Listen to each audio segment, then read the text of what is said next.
Welcome back to another journey. If you're new here, this channel takes you out of your own life and into someone else's. Completely. Not a lecture, not a summary, experience. The kind that starts the moment you close your eyes and doesn't let go until it's finished. Tonight you are not going back to a revolution, not to a palace, not to a battlefield, not to a moment that history decided to remember. Tonight you are going back further than that, further than names, further than kingdoms, further than language as you know it. Tonight you are going back to the beginning of what it meant to be human at all. Take a moment, get comfortable, let your body settle into whatever it's resting on. And when you're ready, we begin. The first thing you are aware of is cold. Not the cold of a room with an open window, or the cold of an early morning before the heat comes back. This is something older than that. Something that has no interest in you specifically. That would be just as cold whether you were here or not, whether you were alive or not.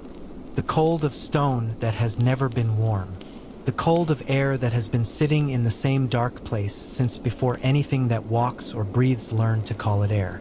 You open your eyes. Nothing changes. The darkness is the same with your eyes open as it was with them closed, and for one long disorienting moment your mind cannot locate the difference between sleep and waking, between the inside of your skull and the world outside it. You blink. Once, twice. Slowly the darkness separates itself into layers. The absolute black of the cave wall 3 feet from your face, the slightly less absolute black of the space above you, the faint gray suggestion of something further back, deeper in, where the rock curves away and the cave opens into its second chamber. You know this place, every shadow of it, every variation in its darkness. You have slept here every night of your life. You lie still for a moment and listen. This is the first thing, always the first thing, before moving, before standing, before your body makes any claim on the world outside the warmth of the sleeping skins. You listen. The cave has its own sounds at night, small and constant. The drip of water somewhere in the back passage, the low, almost inaudible moan of wind finding the narrow crack in the upper rock and moving through it like breath through a gap in teeth. These sounds, you know, these sounds are the cave saying nothing is wrong. You listen past them, out through the entrance, where the hide curtain hangs heavy and dark against the gray pre-dawn light. There is wind. There is the distant sound of the forest, the high constant conversation of leaves, the occasional crack of a branch settling its weight. Nothing that should not be there. Nothing that makes the back of your neck tighten. You sit up slowly. Around you, the others are still sleeping. You can feel their presence more than see it. The dense warmth of bodies in an enclosed space, the soft, irregular rhythms of breathing, the small, unconscious movements of people deep in sleep. To your left, the old one. You can hear him from his breathing, slow and slightly labored, the way it had been all of last winter and had not entirely recovered from since. To your right, the woman. Her back is turned to you, her knees drawn up, her hair loose across the skin she uses as a pillow. Beyond her, the children. 3 of them, the youngest barely a season old, tucked against its mother's back, breathing so quietly you sometimes put your hand near its face in the night just to confirm the warmth of it. You look at them for a moment in the darkness. Not from sentiment exactly, from something more functional than that. The same instinct that makes you listen before you move, the same low persistent attention that never entirely switches off even in sleep. Everyone is here. Everyone is breathing. You stand. Your body registers the full cold immediately, the warmth of the sleeping skins falling away as you rise, replaced by the cave air on your arms and shoulders and the bare soles of your feet on stone that has been sitting in darkness all night. You do not make a sound. Moving quietly is not something you think about. It is simply how you move. Your body learned it so long ago that it no longer requires instruction. You cross the cave in 6 steps and lift the edge of the hide curtain. The world outside is not yet light, but it is no longer completely dark either, caught in that particular in-between state that comes in the hour before dawn, when the sky has begun to acknowledge the sun's existence without committing to it fully. The trees at the edge of the clearing are visible as shapes rather than absences. The ground below the ledge is a uniform gray. The air that comes in under the curtain is sharper than the air in the cave and carries with it the smell of wet soil and pine resin and something else, faint, almost below the threshold of detection, that makes you go very still for a moment. You breathe it in carefully. Let it sit in the back of your throat where recognition lives. Animal, large, not close. If it were close, you would not be standing here calmly parsing its scent. You would already be doing something else entirely. But not far either. Somewhere in the trees to the north side of the clearing, where the undergrowth thickened and the old deadfall created a tangle of shadow that you had always been careful about approaching without wind in your favor. You stand at the entrance for a long moment and watch the treeline. Nothing moves. You let the curtain fall back into place and turn to the interior of the cave. In the fire pit, a shallow depression in the center of the floor, ringed by stones darkened with years of use, the embers from last night are still alive. Not much. A faint red pulse under gray ash, the kind of thing that would be invisible in daylight but is somehow visible even in this darkness, the way very small sources of heat make themselves known to eyes that have learned to look for them. You crouch beside it. Find the pile of dry moss and bark strips kept in the nook beside the right-hand stone. Take a small pinch of it, not too much, never too much, and lay it carefully at the edge of the embers. Then you lean down and blow. Once gently, twice. The embers brighten. The moss catches with a small, silent enthusiasm, a thread of smoke rising from it, and then the bark takes and suddenly there is a flame. Small, yellow, entirely reliable in the way of things that have been done the same way so many times they no longer require luck. You feed it slowly, a twig, then a slightly larger piece, then a short section of branch, dry enough that it takes without resistance. The fire grows to the size of usefulness, enough to see by, enough to take the edge off the cold in the immediate circle around it, enough to remind you of why every night you make sure there is enough wood beside the pit before you sleep. Running out of fire was not a thing you allowed to happen twice. The old one stirred. You heard the shift in his breathing, from sleep into that shallow, uncertain state that preceded waking, and then after a moment he sat up. He was perhaps 30 years old. In the context of your world, this made him old, the way old meant something different here than it would mean in any world that came after. Not a number but a condition, a specific kind of survival that showed in the way he moved, carefully and with intention, spending effort the way a person spends something they know has a limited supply. He looked at you across the fire. His eyes caught the light. You held up 2 fingers and then tilted your head toward the north side of the cave. The gesture meant something large. Something in the north trees. He understood immediately. His eyes sharpened. His posture changed almost imperceptibly. The shift from just woken to attending that you recognized because you made the same shift yourself every morning. He nodded once. The 2 of you sat by the fire in silence while the cave slowly warmed around you and the world outside slowly became light. No words. There were words, your people had words, sounds that carried meaning between you like objects passed from hand to hand. But there were also silences that carried meaning, and this was one of them. The silence of 2 people who had slept through the same night and woken to the same morning and were now simply being present in it together, tracking the same information, holding the same awareness. Outside, a bird called once, then another. The trees were waking up. The thing in the north trees, whatever it was, had not come closer. Not yet. The light came slowly, the way it always did, not arriving so much as accumulating. The darkness thinning by degrees until the clearing outside the cave entrance was visible in full gray detail. The trees, the slope of ground leading down toward the stream, the pale sky above the treeline holding the flat, colorless quality of early morning before the sun had cleared the ridge to the east. You were already outside by then. You had left the cave quietly, stepping past the curtain while the others were still in the warm middle distance of sleep, and positioned yourself on the wide flat ledge just outside the entrance, a shelf of rock that jutted from the cliff face like a lower lip, broad enough to sit on, high enough above the ground that anything approaching from below would have to commit to the climb before you were within reach. You sat with your back against the rock and your eyes on the tree. You sat with your back against the rock and your eyes on the tree. The smell from earlier was fainter now, diluted by the morning air moving down from the ridge, carrying pine and cold water and the clean mineral scent of wet stone. But it was still there if you breathed deliberately. Underneath everything else, patient and persistent, you had your spear across your knees, not because you expected to use it from here, because the weight of it was information. The feel of the shaft in your hands, smooth where hands had worn it smooth, rough where the binding held the head in place, was a kind of readiness that lived in the body rather than the mind. Your hands knew what to do with it. They had known for years. The knowing lived in the muscle and the bone, below thought, below decision. You watched the trees. A deer emerged from the northern edge of the clearing. Female, young, moving with the particular unhurried attention of an animal that had not yet detected anything wrong. She crossed the open ground slowly, pausing twice to lift her head and work the air. Both times she looked east, not north, not toward whatever had left its scent in the undergrowth.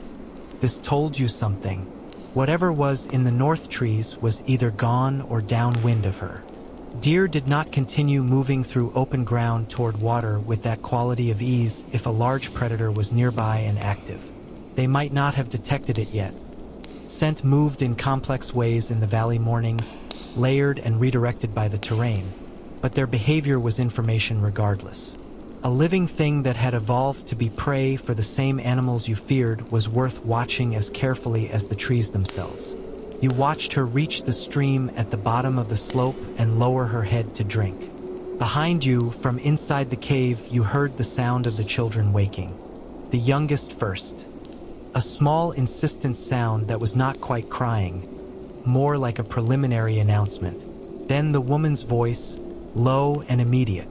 Then a brief shuffling, and then quiet again. The morning was establishing itself. You remained on the ledge until the sun cleared the ridge and the light changed from gray to gold and the shadows in the treeline shortened and lost their ambiguity.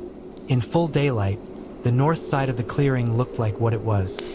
Dense undergrowth, old deadfall, the dark spaces between trunks that your imagination could populate with anything in the dark, but that daylight returned to ordinary shadow. Nothing moved in it. You exhaled slowly. Let your shoulders drop slightly from where they had been holding without your full awareness. The old one appeared beside you. You had not heard him approach, which was partly his skill and partly the fact that you had been focused outward rather than behind you. He sat down on the ledge and looked at the tree for a moment. Then he looked at you. You shook your head slightly. Nothing, or nothing now.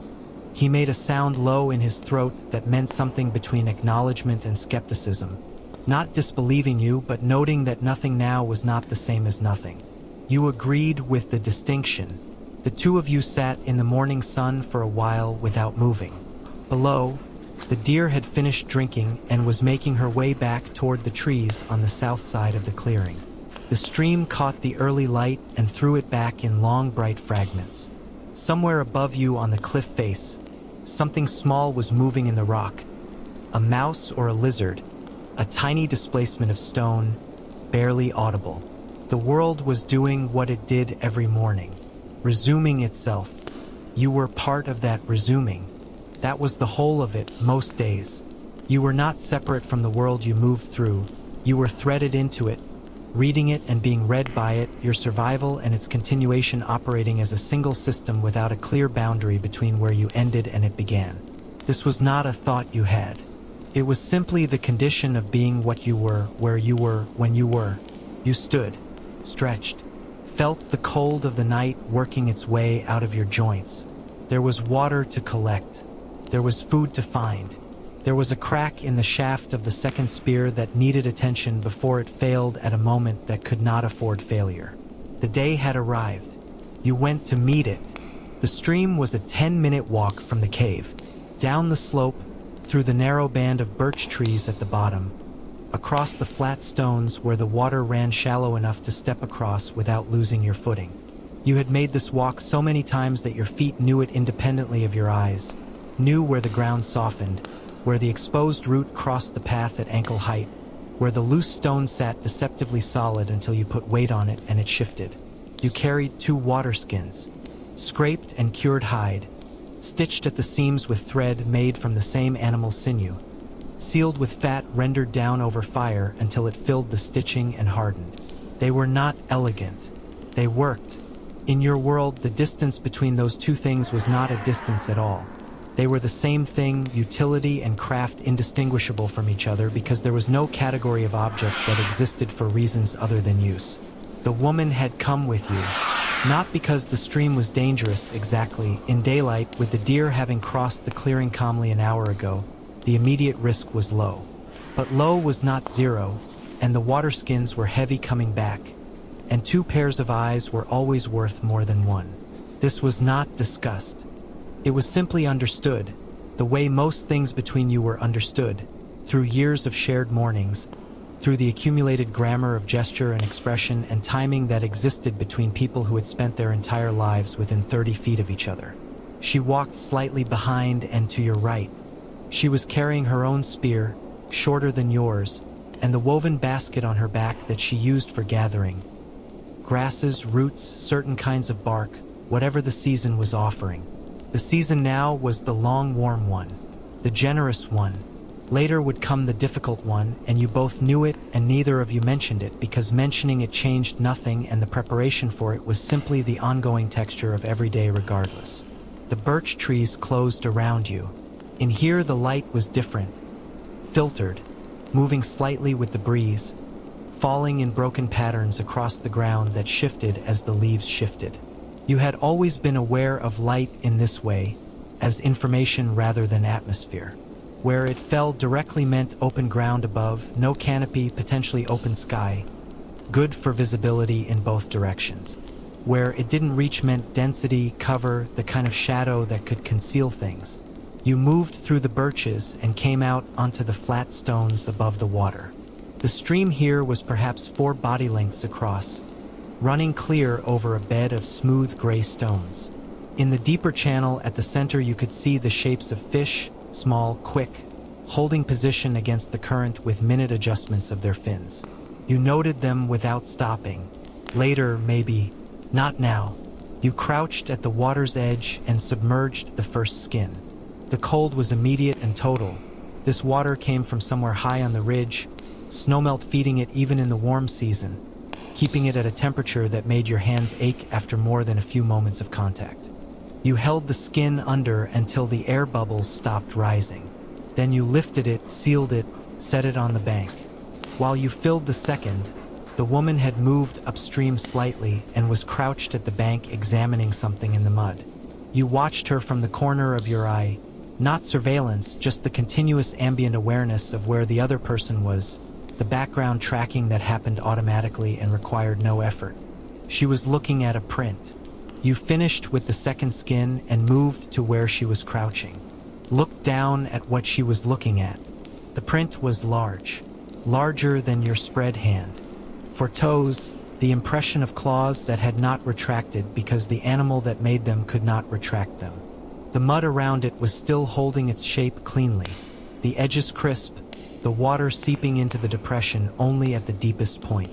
Recent, very recent. You looked upstream, then downstream, then at the bank on the far side, scanning the undergrowth above it with the systematic attention of someone who had been doing this since before they had words for what they were doing. Nothing visible. You looked back at the print, then at the woman. Her expression was the one she wore when she was calculating, not afraid, not calm exactly, but in that functional space between the two where decisions got made. She was looking at the far bank, at the trees above it. Then she looked at you. She tilted her head very slightly toward the direction of the cave. You picked up both water skins. The walk back was different from the walk down. The same path, the same roots and stones and soft patches of ground, but moved through differently. Faster, quieter. Your eyes no longer on the path itself, but on the spaces between the trees on either side of it, the areas of shadow and density, the places where something large could be standing still and not be visible until you were close enough that the distance no longer mattered. The birch trees, The slope, the ledge. You came out of the trees into the lower clearing and did not slow until you had the cliff face in front of you and the open slope behind you and the ledge visible above. The Old One was sitting on it. He saw your pace and was on his feet before you reached the bottom of the climb. You handed him the water skins. Then you held up the same 2 fingers you had used at dawn and pointed. Not toward the north trees this time, but toward the stream. His expression didn't change, but something behind his eyes did. The same animal, or a different one. Either answer carried weight. He looked out at the clearing for a long moment. Then at the sky, checking the light, the position of the sun, calculating what remained of the day with the accuracy that came from a lifetime of having no other clock. Several hours of light left. Enough to do what needed doing. He looked at you. You looked back. The conversation that followed used almost no words. It didn't need to. The 2 of you had been having variations of this conversation your entire lives. The one about where the threat was, what it likely was, what you had and what you could do with what you had, what the best use of the remaining light was given everything you now knew. The conclusion you arrived at together was not complicated. You would not go back to the stream today, and tonight someone would need to stay awake. The middle part of the day was for work. Not hunting, not today, not with the print at the stream still fresh in both your minds, not with the question of the north trees still unanswered. Hunting required a quality of forward attention that was different from the attention you needed when something else might also be hunting. The 2 states were not compatible. You had learned this not as a rule but as a consequence once, years ago, when you had been so focused on following a trail that you had stopped reading the space around you and had come around the base of a large rock and found yourself 4 body lengths from something that had been watching you approach for longer than you had been aware of it. You had survived that, partly from speed, mostly from luck. You did not rely on luck when you had alternatives. So the middle of the day was for the things that could be done close to the cave, within the radius where the cliff face at your back reduced the number of directions anything could approach from. You sat on the ledge with the second spear across your knees and examined the crack. It ran along the grain of the wood, starting about 1/3 of the way down the shaft from the head and extending downward perhaps the length of your palm. Not deep yet, but wood under stress did not stay the same. It changed slowly and then suddenly, and the moment it changed completely was reliably the worst possible moment for it to do so. This was the nature of things that failed. They failed when they were needed. You worked the crack with your thumbnail first, feeling the depth of it, the way the wood gave slightly under pressure along its length. Then you opened the small folded piece of hide where you kept the tools, the flint scraper, the pointed bone awl, the 2 small pieces of flint that still had usable edges, the length of sinew wrapped around itself into a tight coil. You would need to bind it. The binding would not fix the crack, but it would hold the crack in place, prevent it from traveling further under load. A spear that had been bound was not the same as a spear that had never cracked, but it was a spear. It would do what a spear needed to do. Probably was not satisfying, but probably was the standard your world operated at, mostly. You worked with what was available and you held what you had together as long as it could be held, and when it finally failed you made something new from whatever remained. You began wrapping the sinew around the shaft just above the crack, pulling it tight with each pass, feeling the wood resist slightly and then accept the pressure. The Old One was working beside you. He had the hide from 2 days ago spread across his knees and was scraping it with a flint edge, working it towards softness, the slow, repetitive motion of someone doing a task that required attention but not thought. The children were behind you in the cave. You could hear them, a low murmur of sound, the particular quality of noise made by small people engaged with each other, punctuated occasionally by the woman's voice redirecting something. The youngest was sleeping, probably. It slept a great deal still, the way very young things did, as if the work of simply existing was consuming most of its available resources and left little over for wakefulness. The sun moved. The shadows on the cliff face shortened and then began to lengthen in the other direction. You finished the binding on the spear, tested it, gripped it at the bind and flexed it slightly, watching the crack, feeling for any movement of the wood against itself. Solid. For now. You set it against the rock beside you and picked up the flint scraper and turned it in your hands, checking the edge. It was getting dull. You could feel it in the way it caught the light. The sharp edge caught nothing, was invisible from certain angles, while a dull edge reflected slightly. This one was reflecting more than it should. You found a smooth river stone from the pile kept in the nook beside the fire pit and began working the flint against it. The sound it made was small and repetitive and oddly satisfying. A rhythm that became almost meditative, the edge slowly resharpening under patient attention, fine flakes of stone curling away and falling onto the ledge around your feet. The old one glanced at you, looked at the flint, made a sound that communicated something like "be careful not to take too much off." You knew you were being careful, but you acknowledged the sound with a slight movement of your head because the acknowledgement cost nothing and the old one had been doing this longer than you, and sometimes what sounded like instruction was actually just experience speaking out loud. And experience was worth listening to even when you already knew the thing it was saying. The afternoon settled into this. The sounds of work, the sun on the ledge. Below, the clearing was quiet. A few birds moving through the grass at the far edge. A small wind coming down the valley and moving through the birches in a long, soft sound like breathing. You were aware of the tree-lean without looking at it constantly. That was the skill, not vigilance in the effortful sense, not the white-knuckle attention of someone who was frightened and trying to compensate, but the easy ambient awareness of someone for whom the world had always been something to be read continuously. It ran underneath everything else you did. It did not interrupt the work. It was simply there, like your own heartbeat. The clearing stayed empty. At some point, the woman came out and sat with you. She had the youngest against her chest, awake now, looking out at the world with the enormous, unfocused attention of something that had not yet learned to sort what it was seeing into categories. It looked at the trees, at the sky, at your hands moving on the flint, at everything with the same unranked interest. You watched it watching things for a moment. There was something in that. Something about the way it received the world without yet having built the filters that told you what mattered and what didn't, what was threat and what was not, what deserved attention and what could be safely ignored. You had built those filters so long ago you could no longer remember building them. They simply operated invisibly all the time, letting certain things through and blocking others. The youngest had not built them yet. Everything was signal. You looked back at the tree-lean. A shape moved in the shadows at the northern edge. Your hand stopped. Not a bird. Not the wind in the undergrowth. The particular quality of movement that belonged to something with mass behind it. A displacement of shadow rather than a shimmer of leaves. There. Then gone. You did not move quickly. Quick movement attracted attention. You set down the flint and the stone with the same calm pace you would have used if nothing had happened, and you reached across with one hand and touched the old one's arm. He looked at you.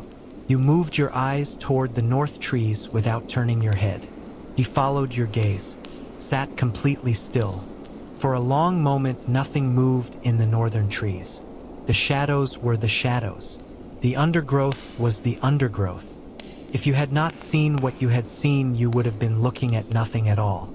Then it moved again, low to the ground, shoulder height against the undergrowth as it pushed through. The color of it almost exactly the color of the shadows it was moving through. Tawny, dark-striped, blending with the kind of effectiveness that was not accident or camouflage in any conscious sense, but simply the result of whatever had survived long enough to pass on what worked. It was large. Larger than you had hoped it would be. It stopped at the tree line and stood there, looking at the ledge, looking at you. You looked back. Neither of you moved. You had looked into the eyes of things like this before. Not this one specifically, but others. Enough times that the looking had its own accumulated weight. A specific quality of attention that moved through you when it happened. Not quite fear and not quite calm, but the precise state that existed between them, where your body was doing everything it needed to do and your mind was simply present for it. The animal at the tree-lean was a cat. The large kind. The kind that did not announce itself, did not chase, did not operate by the logic of pack animals that relied on confusion and numbers and the wearing down of something over distance. This kind operated by stillness and proximity and the management of distance, closing it invisibly without apparent movement until the distance was gone and the question had already been answered before you knew it was being asked. It was watching you the way those animals always watched, with a quality of attention that was total and unhurried, as if time meant something different to it than it did to you, as if it could stand there at the treeline for an hour and the hour would cost it nothing. You did not look away. This was not bravery. It was information management. Looking away communicated something. Everything communicated something to an animal like this: the direction of your gaze, the angle of your shoulders, the speed and pattern of your breathing. You could not control all of it, but you could control the gaze.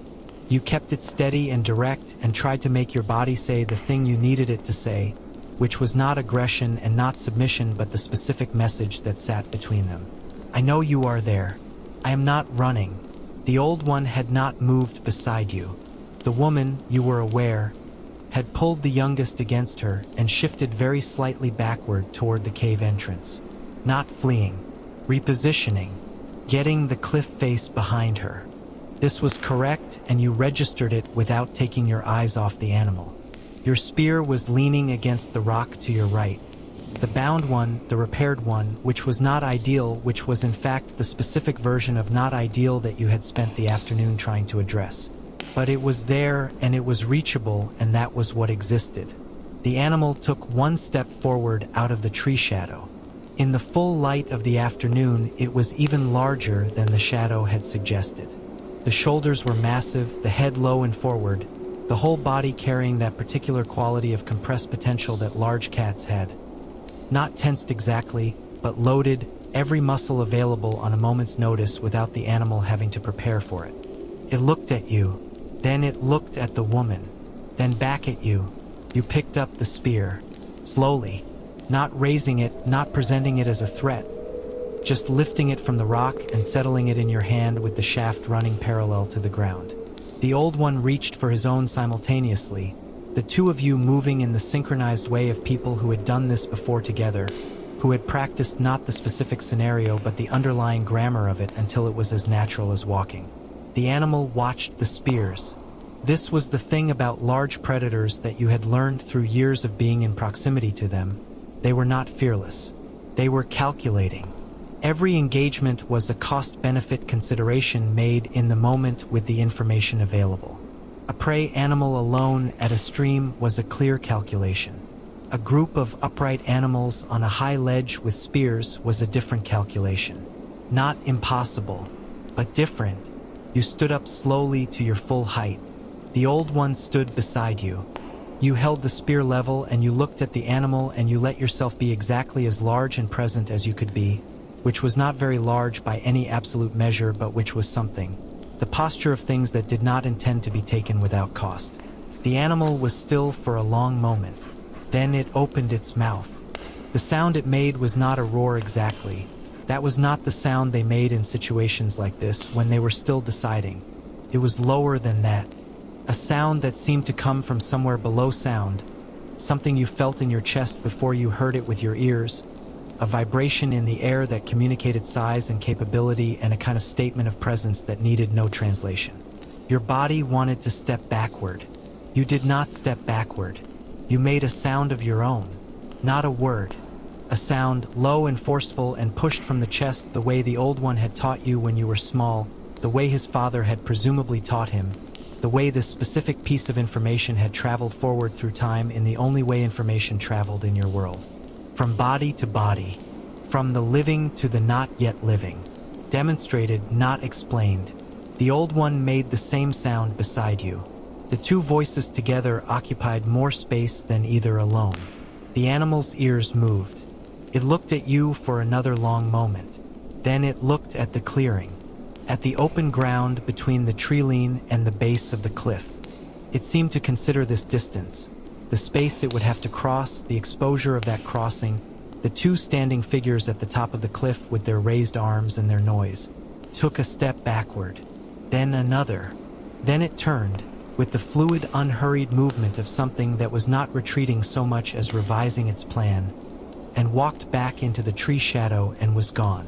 The undergrowth moved once, then settled, then nothing, just the clearing, just the afternoon light on the grass and the sound of the stream somewhere below and the birds that had gone quiet during the encounter beginning slowly to resume their noise. You stood on the ledge for a long time without lowering your spear. The old one stood beside you doing the same. Neither of you spoke. There was nothing to say that the moment had not already said. The animal was gone. It might come back. It might not. It had made a calculation and arrived at a conclusion that had, for now, excluded you from the category of things worth the cost. Tomorrow that calculation might be different. Next week it might be different. In a month, if the prey in the valley thinned out and the animal grew hungrier, the variables would shift and the conclusion would shift with them. But that was next week. That was next month. This was now. You lowered the spear slowly, exhaled, felt the full length of the last few minutes move through your body on the way out, the held tension releasing in a slow wave from your shoulders down through your arms and hands and out through your fingers. The woman was still at the cave entrance. She was looking at you. When your eyes met hers, she made a small sound and looked away, and in the looking away was something that communicated everything. The relief, the residual fear, the specific exhaustion of having been frightened quietly while someone else handled the frightening thing. You nodded at her. She nodded back. The youngest, still against her chest, had fallen asleep again, completely undisturbed, breathing its slow, even breath into the warm hollow of her neck, unaware that anything had happened at all. You looked at it for a moment. Then you sat back down on the ledge and picked up the flint and the river stone. There was still edge to restore. The day was still going. The sun dropped behind the western ridge in the mid-afternoon the way it always did at this time of year, earlier than felt right, leaving a long cold shadow that moved across the valley floor from west to east like something being pulled by a rope. You watched it come. When it reached the base of the cliff below the ledge, the air temperature changed noticeably. Not dramatically, not all at once, but enough that your skin registered it and your body began making its small adjustments, drawing resources inward, prioritizing the core. You moved the fire inside. Not literally, the fire pit was fixed, permanent. The stones around it blackened and settled into the cave floor over years of use. But the work of keeping it going through the night was different from the casual maintenance of a day fire, and beginning that work before the cold arrived rather than after was the difference between comfort and recovery. You brought in wood from the stack outside, the dry stuff, the pieces you had split and stacked against the cliff face in the sheltered notch where the overhang kept the rain off. Enough for the night. A little more than enough, because a little more than enough was the philosophy that kept you alive. The old one helped. The children got underfoot in the way children did when work was happening around them, not intentionally obstructive, simply present in all the spaces where presence was inconvenient, requiring the continuous low-level navigation of small bodies that materialized at ankle height without warning. You moved around them without irritation. This was simply what they were. Their smallness and their inconvenience and their inability to understand why the wood needed to come in now rather than later were not problems. They were conditions.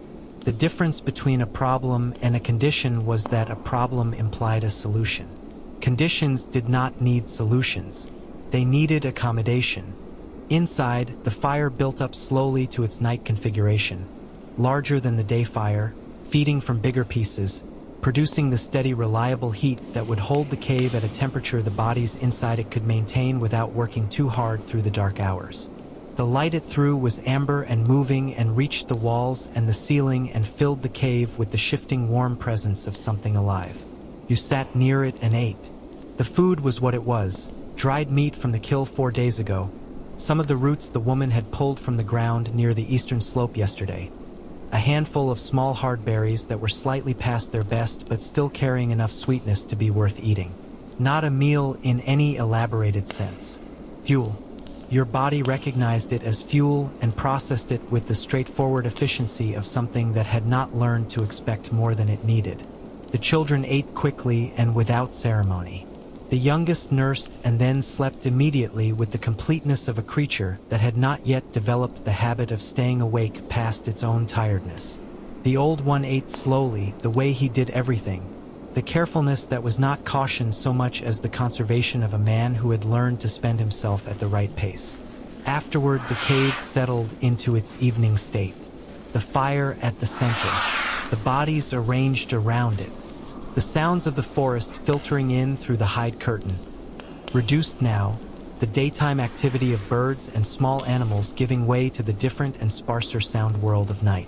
You were thinking about the cat, not in a continuous worried way, more in the circling background way that your mind handled unresolved things, returning to them at intervals, running over the available information, trying to build from what you knew towards something useful for tomorrow. Where it had come from, whether it was passing through or establishing range.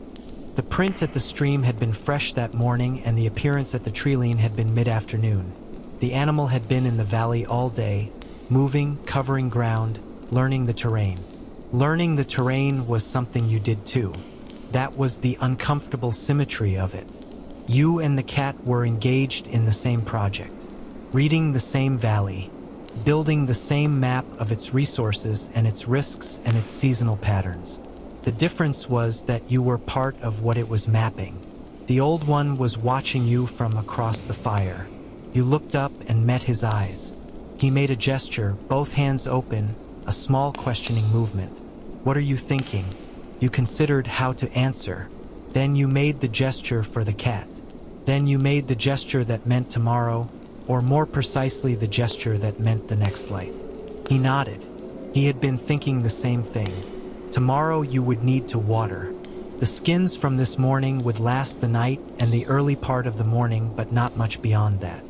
5 people, the youngest still mostly sustained by the woman, but the others drinking full amounts, went through water faster than most days supplied naturally.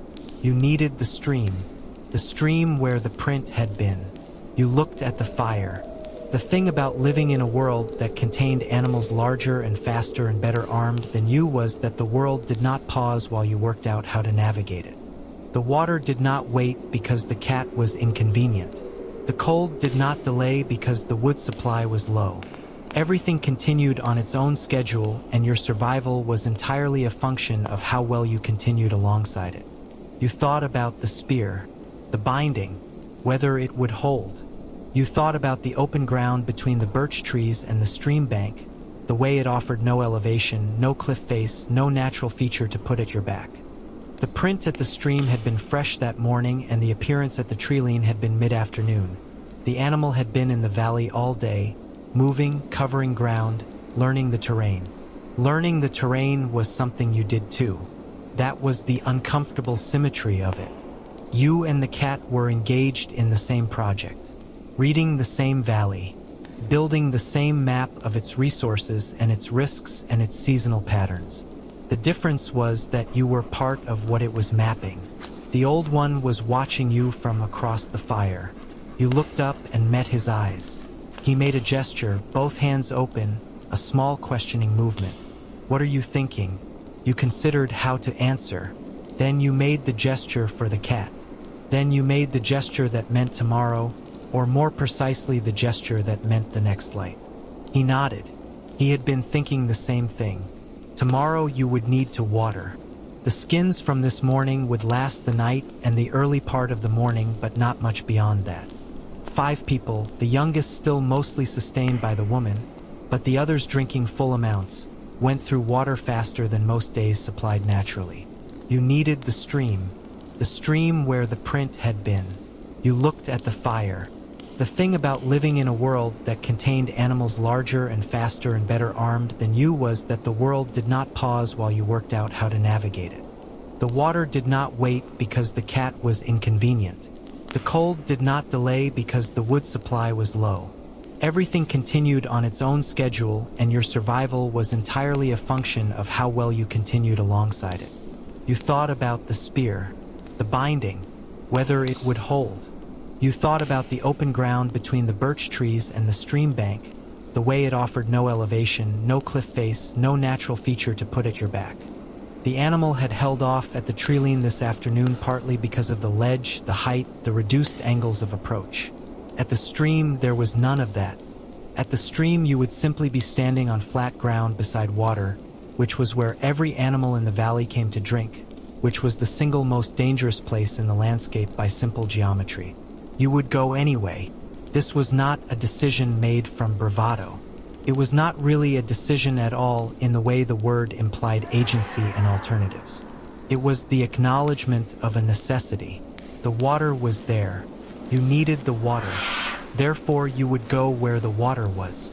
The risk was real, and you would manage it as well as you could with what you had. That was the entire shape of it. The fire settled.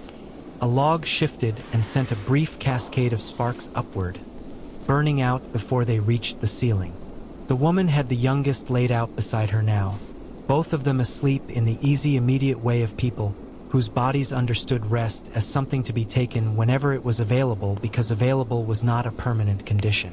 The children were sleeping too, all three of them in a loose pile near the back wall, the way they naturally gravitated toward each other in sleep, generating communal warmth with the unself-conscious practicality of small animals. The old one caught your eye one more time across the fire. He made a gesture. "Sleep. I'll watch first." You looked at him. He was tired. You could see it in the set of his face, the slight heaviness around his eyes. But he was also right that someone needed to stay awake, and wrong was not a word that applied to the offer of a person willing to sit up through the cold first hours of the night so that you could sleep. You accepted with a nod. You lay down on your sleeping skin and pulled the second one over you and let the warmth of the fire reach you from across the cave. The ceiling above you was the same ceiling it always was. The sounds of the forest outside were the sounds they always were. Somewhere in the valley, in the dark, the cat was moving. You closed your eyes, and for a while you let it move without you.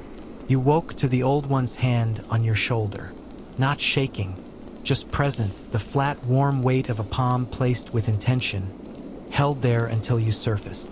This was how he always woke you when it was your turn to watch. No sound, no urgency, just contact.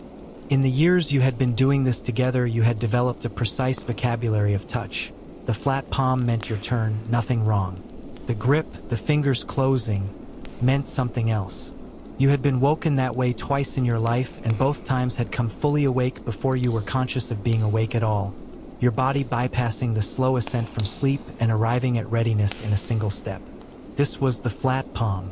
You were grateful for it. You sat up. The cave was cold in the way it always was in the deep middle of the night. The fire burned down to its maintenance level, a steady, modest output that kept the temperature survivable without the bigger logs that would have been wasteful to burn through the sleeping hours. The amber lighted through was low and steady. No movement except the fire itself. The old one settled onto his sleeping skin without a word. Within a few breaths, his body had accepted sleep the way tired bodies did.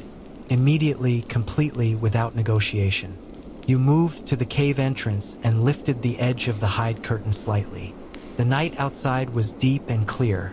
The sky above the treeline was enormous and filled with the kind of light that only existed when there were no clouds and no moon. Not brightness, but a faint general luminescence, the accumulated glow of more distant light sources than you had a concept for, making the darkness slightly less than absolute without making it anything close to navigable. The clearing below was invisible except as an absence of treeline. The trees themselves were shapes against the slightly lighter sky. The stream you could hear but not see. A consistent low sound from the bottom of the slope, unchanged, steady. You listened past it. The night had its own sound world, as different from the days as a different place entirely. The insects were the loudest thing. A continuous layered sound from the undergrowth and the grass, the kind of sound that became inaudible through familiarity and only reasserted itself when it stopped.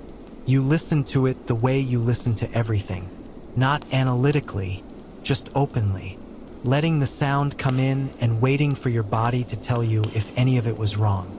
Nothing was wrong. You let the curtain fall and settled into your watching position, sitting against the cave wall beside the entrance, close enough to lift the curtain quickly.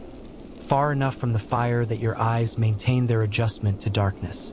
You had learned early that sitting beside the fire through a night watch was comfortable and useless. Your eyes would fill with firelight and outside would become invisible, and the warmth would make you slow and the slowness would make you unreliable. Comfortable and useless was the same as dangerous. So you sat in the cold part of the cave and you watched the curtain and you listened. The hours passed the way night hours did. Not quickly, not slowly, but with the particular texture of time experienced fully rather than moved through. Every sound registered. Every shift in the outside air that changed the way the curtain moved. Every small variation in the fire behind you that altered the shadows on the cave walls. At some point, deep in the night, the time when darkness felt most permanent, when the idea of morning was genuinely difficult to hold on to, you heard something. Not large, not close, but real. A movement at the base of the cliff below the ledge. The specific sound of something stepping carefully on loose stone. The tiny scrape and settle of careful feet. The sound made by something that was trying not to make sound, which paradoxically made it audible in a way that casual movement was not. You were on your feet before the sound finished. You lifted the curtain and stepped out onto the ledge, spear in hand, and looked down into the darkness below. Nothing visible. The base of the cliff was invisible. But the sound had stopped the moment you stepped outside. Stopped with the abrupt completeness of something that had heard you and was now doing what you were doing, which was standing absolutely still and listening. You stood on the ledge and looked into the dark and tried to hear breathing that was not yours. A long moment passed, then another. Then from the base of the cliff came a small sound. Not threatening, not the low vibration in the chest from the afternoon, but something higher and quieter, almost uncertain. The sound a thing made when it was young and alone and the darkness had become more than it knew how to navigate. You stood very still, young, alone, which meant it had separated from its mother somehow. Lost, frightened, following the cliff face in the dark because cliff faces were edges and edges were navigation in a world without light. Which also meant, somewhere not far from here, a mother who was likely tracking the same edge in the same dark, following the scent of the young one forward. This was important information. You stepped back inside, lowered the curtain carefully, stood in the firelight and worked through what you knew. Young animal at the base of the cliff. Mother somewhere nearby. Not the cat. The sound had been wrong for that. Too small, too uncertain. Something else. Something that, in other circumstances, would not have concerned you at all. But tonight, with the cat already in the valley, already mapping the terrain, already calculating, a young animal lost at the base of a cliff was the kind of signal that carried sound and scent both. And anything following that signal through the valley tonight would eventually arrive at the same point the signal was coming from, which was directly below where you were sleeping. You crouched beside the old one. The flat palm would not do for this. You used the grip. He was awake instantly, eyes open and clear, the sleep gone so completely it might never have been there. You told him what you had heard. Not in words exactly, in the compressed efficient shorthand of gesture and expression that carried more information per second than the words you had access to. Young animal below, mother somewhere behind it, cat in the valley, the implication of all three together at night. He sat up fully, looked at the curtain, looked at you. Then he did something that surprised you slightly. He almost smiled.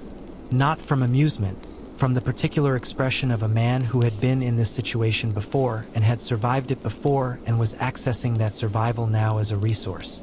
He held up one hand, a gesture that meant wait. Then he reached into the nook beside the fire pit, past the flint tools, past the moss and bark strips, to the very back where certain things were kept that were not used often but were kept ready because the situations that required them did not announce themselves in advance. He brought out 3 things. 2 long sharpened sticks, hardened in fire and kept for exactly this kind of night. And a piece of dried material, grass and resin compacted together, that would burn slowly and smokily and produce the kind of sustained output that moved on the wind and communicated something to large animals at a distance. Not a solution, not safety, but variables, things that shifted the calculation. You took the sticks. He prepared the smoke bundle. Outside, below the cliff, the young animal made its small, uncertain sound again. Closer now, or louder. You were not certain which. The night was not finished with you yet. You went out onto the ledge together. The old one lit the smoke bundle from the fire before you left. A careful process, unhurried despite everything, because hurrying it produced flame instead of smoke, and flame was not what you needed. What you needed was the slow, sustained output, the thick gray thread rising from the compressed material that carried its message outward on the air. He held it until the ember at its tip was stable and self-sustaining. Then he cupped his hand around it and carried it out through the curtain like something precious, which it was. The night outside was the same as it had been, deep, clear, the same shapes of trees against the same faint sky. But the sound below the ledge had changed. The young animal was moving again, the careful scrape of feet on loose stone, closer now, working its way along the base of the cliff in the direction of the slope that led down toward the birch trees. Moving toward the stream. Moving, you understood, toward its mother. Following the instinct that pointed it toward water, because water was where everything gathered and gathering was where separated things found each other. The old one raised the smoke bundle above his head and moved it slowly, letting the smoke disperse on the air moving down the valley. You stood beside him with the two sharpened sticks, one in each hand, and looked out at the tree-line. The cat, if it was there, would be downwind of you. You could not see it. You could not hear it. But the logic of the situation was clear enough that not seeing it and not hearing it did not mean it was absent. It meant it was a cat. You waited. Below, the sound of the young animal faded as it moved further along the cliff base and down toward the slope. You tracked it by ear until it was gone. Absorbed into the general sound of the night, the insects and the water and the wind in the birches, indistinguishable from the rest of it. Silence. Then, from somewhere in the northern trees, not a sound exactly, but an absence. The insects in that quadrant of the valley had gone quiet. A narrow band of silence moving through the continuous noise the way a hand moved through water, displacing what it passed through. Something large was moving in the north trees. You looked at the old one. He was already looking in the same direction, his head slightly tilted, the same listening posture you wore. His hand with the smoke bundle was very still. The silence moved, south and east, along the tree-line, staying in the cover, not crossing the open clearing. Parallel to you, heading toward the slope, following the young animal. You understood the situation completely, and there was nothing to do about the part of it that was happening out there in the dark. The young animal was in the valley and the cat was in the valley, and the night would resolve those two facts according to its own logic. The same logic it had always operated by, before you and after you, indifferent to your presence in a way that was not cruelty but simply the condition of a world that had not organized itself around your comfort. What you could influence was the part of it that concerned the cliff. The old one moved the smoke bundle in a slow arc, not frantically, not as if he was trying to drive something away, but with the calm, deliberate intention of someone describing a boundary. This is here. We are here. The smoke carries that information. Whatever receives it makes its own calculation. You stood on either side of him with the sharpened sticks, and you added your presence to the message. Two upright figures on an elevated surface in the dark, visible against the slightly lighter sky to anything looking up from the clearing below. Not invisible, not hidden, present. No, the band of silence reached the slope and moved down it. For a while there was nothing from that direction. Just the stream, just the birches, just the long, patient sound of the night continuing its business. Then from somewhere down the slope, brief, cut short, the young animal's sound, and then nothing. The nothing that followed was different from ordinary silence. It had a completeness to it, finality. You stood on the ledge and felt it. The old one lowered the smoke bundle slightly, held it at his side. The ember at its tip continued its slow, patient work. a thread of gray rising and dispersing on the air. Neither of you spoke. There was nothing to say. What had happened down the slope was not tragedy in the way you had been taught to think about tragedy. It was not punishment, not waste, not evidence of a world gone wrong. It was the valley doing what valleys did. The cat was hungry. The young animal was alone. The night had brought them to the same place at the same time, and the outcome was the outcome. Tomorrow the cat would be less hungry and less inclined to take risks, and the valley's calculation would shift accordingly, and you would go to the stream and fill the water skins, and the day would continue. This was the nature of the world you lived in. You understood it without approving or disapproving of it, the way you understood weather and season and the direction rivers ran. These were not things that required your opinion. They required your attention and your adaptation and your willingness to continue inside them. You stood on the ledge until the band of insect silence had moved back into the north trees and the valley's sound had returned to its full, uninterrupted texture. The smoke bundle burned down to nothing in the old one's hand. The sky above the eastern ridge began, barely, almost imperceptibly, to differentiate itself from the sky above the western one. Not light yet. Just the first suggestion that light was a thing that would eventually happen. The old one looked at it, then at you. You nodded. The night was finishing. You went back inside. The cave was warm and dim, the fire still holding, the bodies of the sleeping ones arranged around it exactly as you had left them. The woman, the children, the youngest with its small chest rising and falling in perfect unconscious rhythm. All of them exactly as you had left them. You stood in the entrance for a moment and simply looked at this. The ordinary arrangement of sleeping people around a fire in a cave. The specific, unremarkable miracle of everyone present and breathing and unaware of what the night had required while they slept. You had stood between them and the night. Not heroically, not with any story attached to it. Simply because it was the thing that needed doing and you were the one who was awake, and that was the whole of it. You set the sharpened sticks against the wall beside the fire pit. The old one had already settled onto his sleeping skin. His eyes closed before he was fully horizontal, the competent immediate sleep of someone who had spent his remaining energy and was now recovering it without ceremony. You lay down. The ceiling above you was the same cracked and smoke-darkened stone it had always been. The fire spoke quietly to itself in the language of settling wood.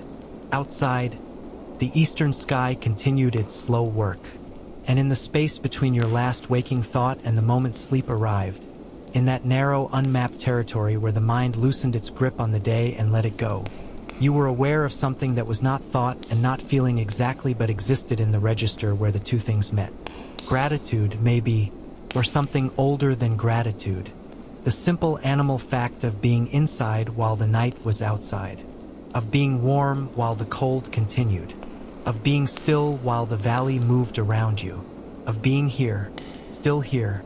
Morning arrived the way it always did. Not suddenly, not cleanly. The world did not switch from night to day in a single motion. It loosened itself from darkness piece by piece. The black of the cave mouth softening into gray, the outlines of the sleeping bodies around the fire slowly separating from the shadows that had hidden them. You woke before the others. For a moment you stayed where you were, wrapped in the sleeping skins, listening to the cave breathe around you. The fire had burned low again during the last stretch of night. Mostly embers now. The air carried the smell of smoke and warm stone and sleeping bodies. No sounds from outside that did not belong there. No sudden movement. No warning. You sat up slowly. The old one was awake already. Not fully upright yet, but awake. You could tell from the quality of stillness in him. Sleeping stillness and waking stillness were different things. Sleeping bodies surrendered themselves completely. Waking bodies held something back. His eyes met yours across the dim cave. You tilted your head slightly toward the entrance. He understood. The two of you stepped outside into the dawn. The valley was silver with early light. Thin mist hung above the stream at the bottom of the slope, turning the water into something half visible, more suggestion than shape. The birch trees stood pale and motionless in the cold morning air. Everything looked ordinary, which meant almost nothing. You stood on the ledge and searched the treeline anyway. The north side first, then the slope, then the stream.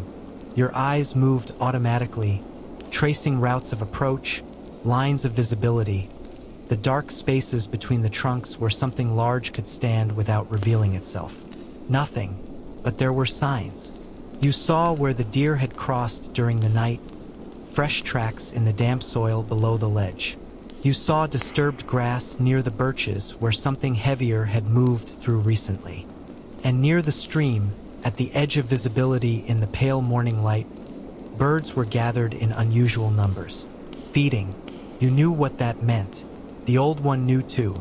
Neither of you looked at the other immediately after noticing it. Some understandings did not require acknowledgement the moment they arrived. You simply let the information settle into place inside you. The cat had eaten, which meant the valley's tension had changed.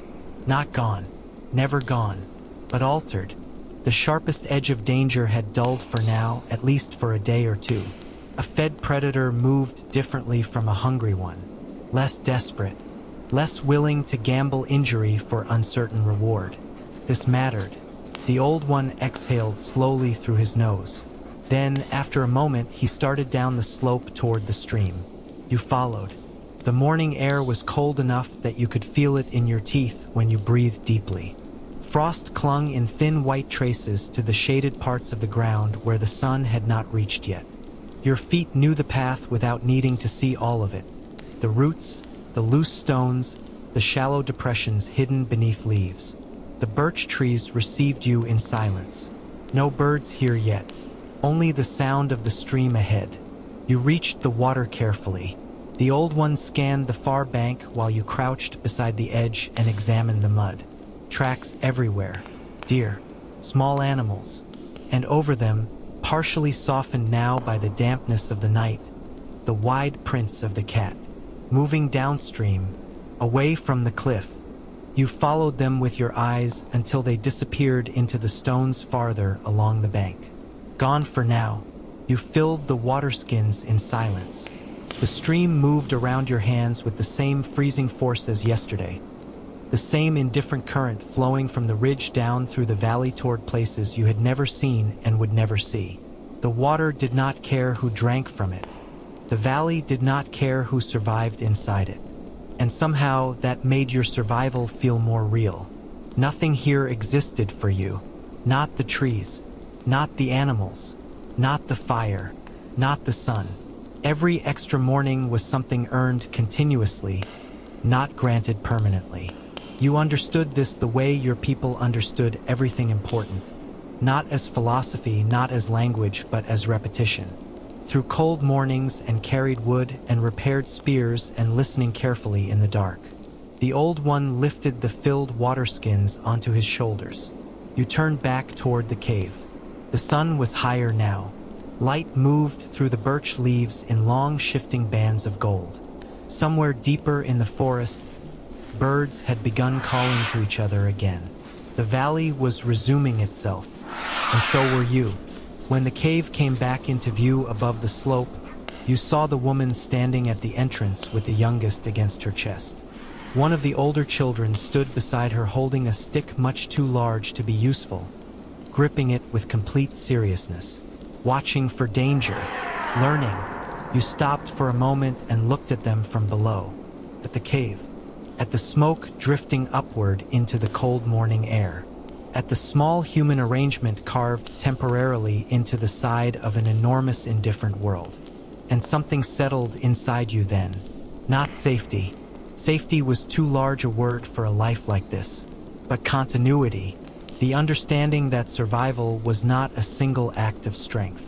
It was thousands of small correct decisions repeated over and over across years. Listening before moving, carrying extra wood, watching the treeline, sharing the night watch, teaching the child which sounds mattered and which did not, staying long enough to become the old one someday, if the valley allowed it. You climbed the final part of the slope and stepped back onto the ledge. The woman looked at the water skins, then at you. You nodded once. We're still here,